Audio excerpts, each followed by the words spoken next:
Saludos, en esta cápsula vamos a trabajar con el capítulo 11, la sección 11.2 y 11.3, que trabaja con la definición del momentum angular y su conservación. En este primer segmento trabajaremos con la 11.2, que es la definición, y luego trabajaremos con la 11.3, que es la ley de conservación de momentum angular. Antes de definir el concepto de momentum angular, debemos recordar cuál es la definición de momentum. El momentum lineal se define como la multiplicación de la masa del objeto que se mueve por su velocidad.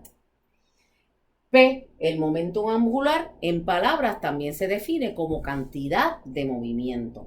Ahora, ya sabemos que la posición, la velocidad y la aceleración tienen sus equivalentes en el movimiento rotacional, que es z, omega y alfa, que también la fuerza tiene un equivalente en el movimiento rotacional, que es torque. Por lo tanto, el momentum angular también tiene un equivalente en el movimiento rotacional y se llama momentum angular.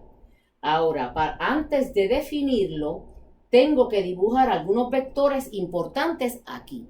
Para eso vamos a utilizar el ejemplo más sencillo. Es una esfera atada a una soga que está dando vueltas en un círculo. ¿Okay? Ahora, para que la esfera dé vueltas en un círculo es necesario que ella tenga una velocidad perpendicular al radio. De otra manera, no daría vueltas en el círculo. Ahora, antes de definir momentum angular, tengo que recordar un par de cosas. Primero, el pivote para este caso se encuentra en el centro del círculo. Recuerden que el pivote es el punto alrededor del cual gira el objeto. Y recuerde además que a través del pivote pasa el eje de rotación.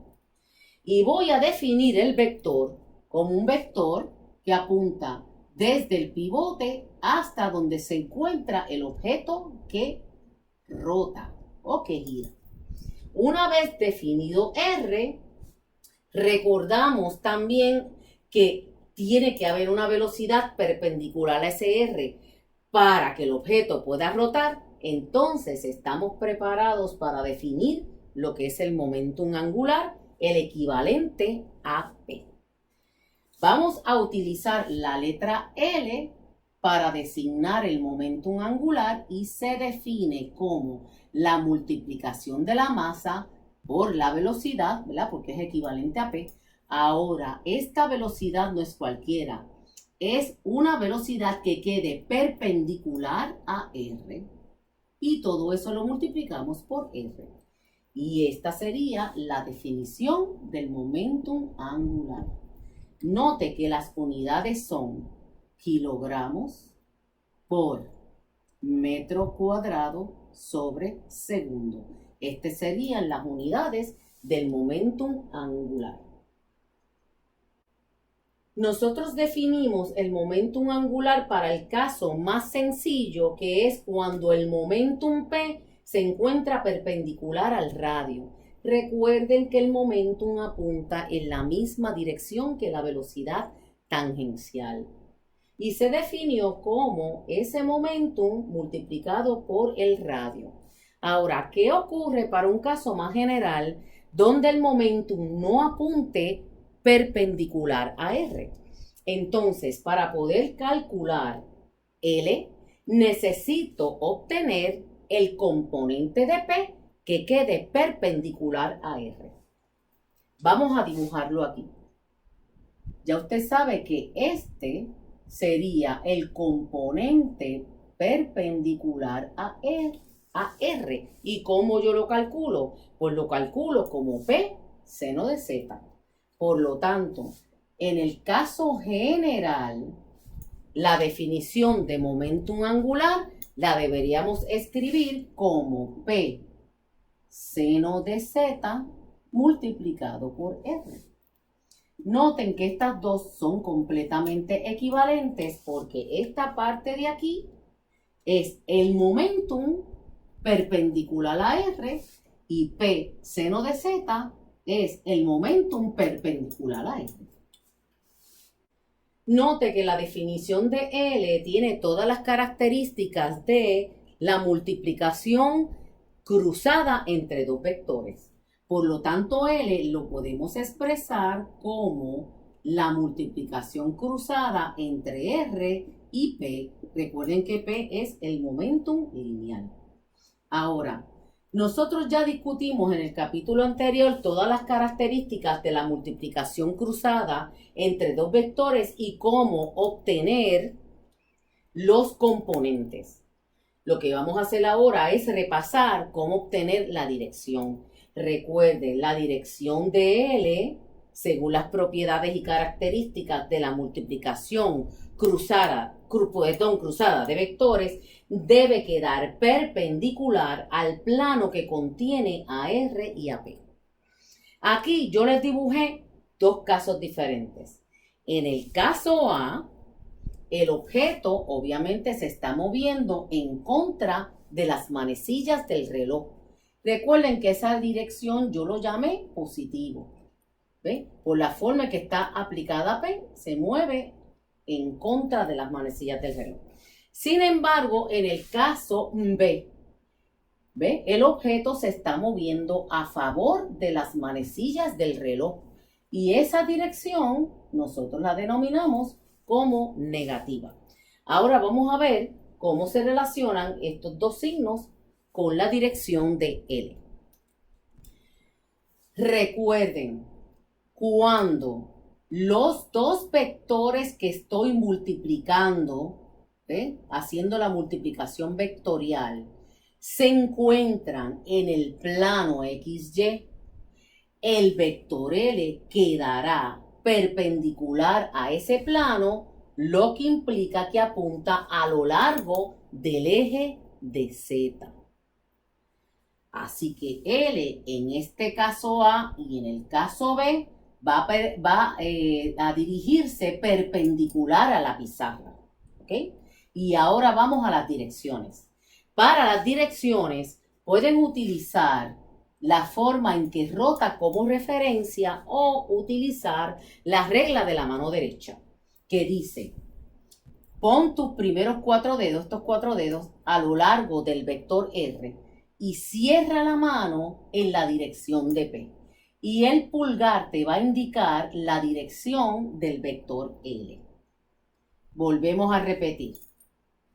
Cuando yo quiero averiguar la dirección de un vector que se obtiene multiplicando otros dos vectores de forma vectorial, recuerden que hay dos tipos de multiplicación. Está la multiplicación escalar, que me da un número, y está esta que es la multiplicación vectorial, cuyo resultado es un vector.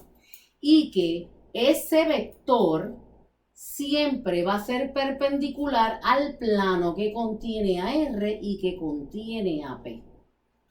Y para averiguar en qué dirección apunta L, podemos utilizar la mano derecha como referencia. ¿Cómo la utilizo? Coloco mis cuatro dedos en la dirección de R, del primer vector que voy a multiplicar, y luego cierro la mano en la dirección de P, que es el segundo vector que estoy multiplicando. R cruz P. Y el pulgar me va a dar la dirección de L. En este caso, la dirección de L apunta hacia afuera de la pizarra.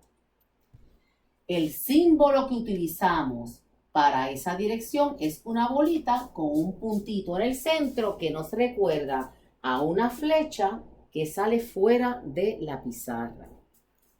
Recuerden que si el vector R y el vector P se encuentran en el plano XY que yo estoy dibujando en la pizarra, L va a apuntar a lo largo del eje de Z. Y el eje de Z queda perpendicular a la pizarra. En este caso, que rota hacia los positivos, el vector L apunta hacia afuera de la pizarra.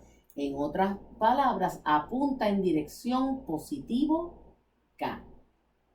Ahora, vamos al caso B.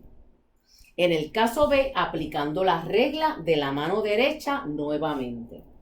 Apunto mis 4 dedos en dirección de R, que es el primer vector que estoy multiplicando.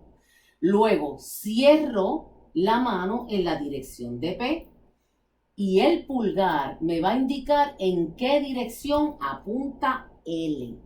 En este caso, L apunta hacia adentro de la pizarra. El símbolo que usamos para esa dirección es una esferita con una cruz que nos recuerda la colita de una flecha. En este caso, el vector L apunta hacia el centro de la pizarra. En otras palabras, hacia adentro de la pizarra, apunta hacia negativo K. Bueno, ya se definió el momentum angular para el caso de partículas, donde L es el producto cruzado entre R y P, y sabemos que la magnitud se obtiene como P seno de Z multiplicado por R, donde Z es el ángulo más pequeño entre R y P. Ahora, ¿qué pasa para el caso de los sólidos rígidos?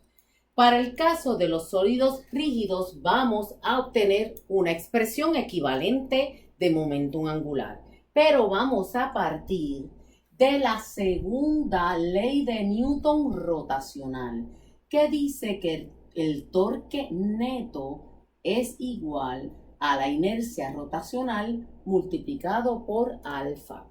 Recuerden que esta es la expresión de la magnitud del torque. Muy bien.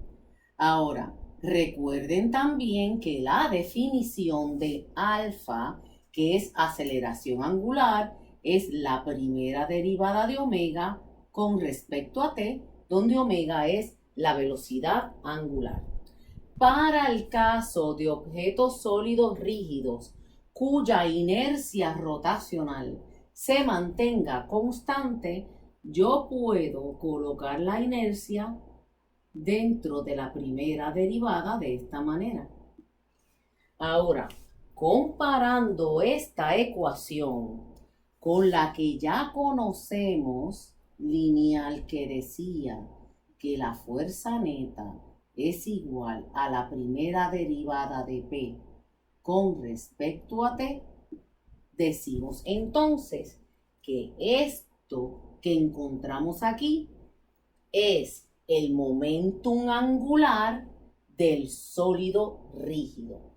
Por lo tanto, tengo que el torque neto va a ser igual a la primera derivada de ese momentum angular con respecto al tiempo. Así que el momentum angular de un sólido rígido lo obtenemos multiplicando la inercia rotacional por la velocidad angular.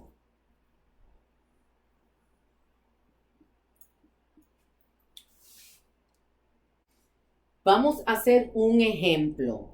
Suponga que una persona está observando a un avión que se mueve horizontalmente a la derecha, alejándose de la persona. La pregunta sería, ¿cuál es el momentum angular del avión en el momento en que la persona, cuando lo observa, se encuentra a 100 metros a una dirección de 40 grados? Si nosotros aproximamos el avión a una partícula, asumimos que es una partícula, entonces podemos calcular el momentum angular del avión utilizando el producto cruzado entre R y P.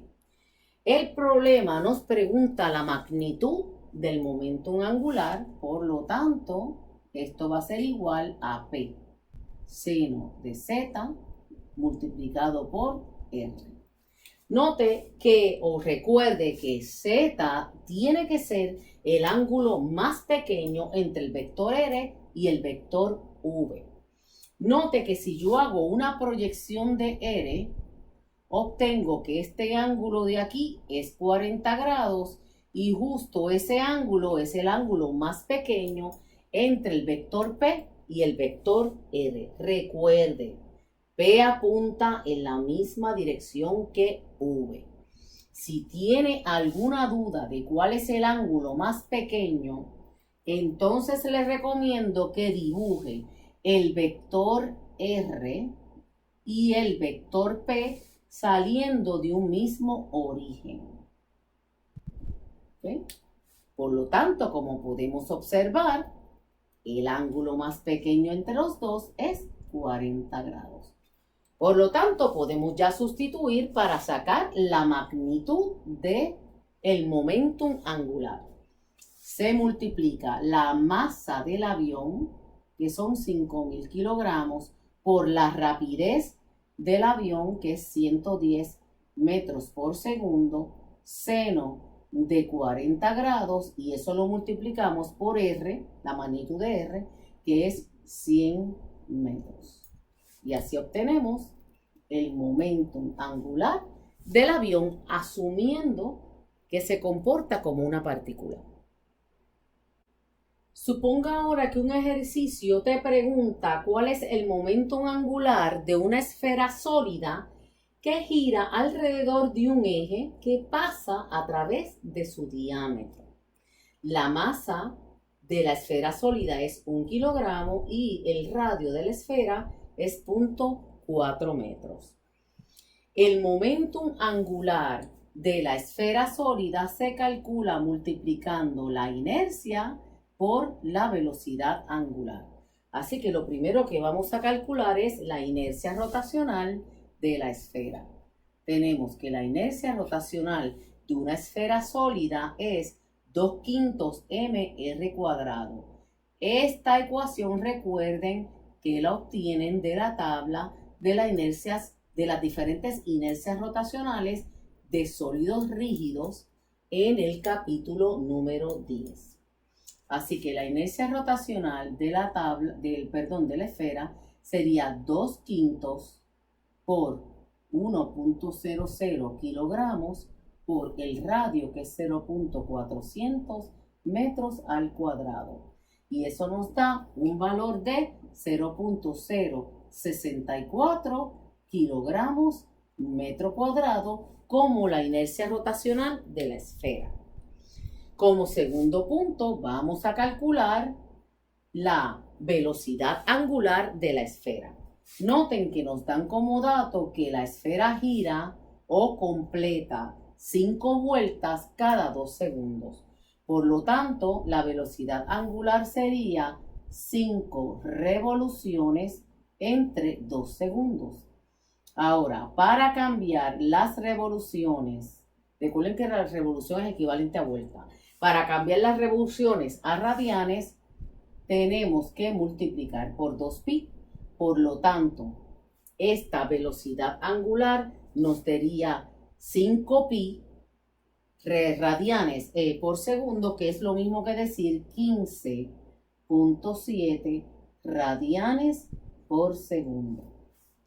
Ya estamos entonces preparados para obtener el momentum angular de la esfera, que sería la multiplicación entre su inercia rotacional por la velocidad angular de la esfera.